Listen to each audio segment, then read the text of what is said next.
I think rather than barriers, I think small business owners have questions in their mind before they take on their first employee, which are questions like, how will I know I can find the right person to represent my company and my brand? How will I pay that person? And also, how will I be able to manage and motivate that person?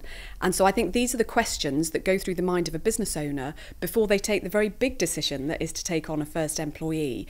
And I think because of these questions, this is why we're seeing lots of modern businesses grow by outsourcing and subcontracting as opposed to hiring people full-time. When you're starting out a business and you're thinking that there's enough market potential for you to grow, you're really worried about taking on your first employee because it's still a bit unknown. Are you going to be able to afford to pay them? Are you going to have enough customer income?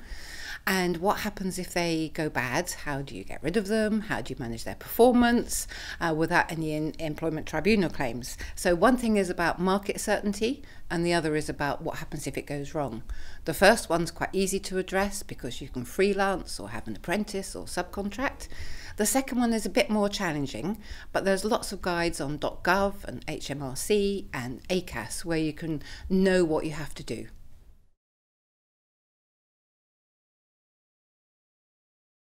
I think one of the most important skills a business owner should have is the ability to have a vision for their company and to communicate that. Because I think if you've got a clear vision and if you communicate that well, you attract customers who know what it is that you're offering, but you also attract people around you who want to make that vision real. So I think having a clear vision, communicating that well, and then also a good skill to have, I think, is to listen to advisors. So certainly to have a clear vision, but also kind of to listen to people's advice along the way.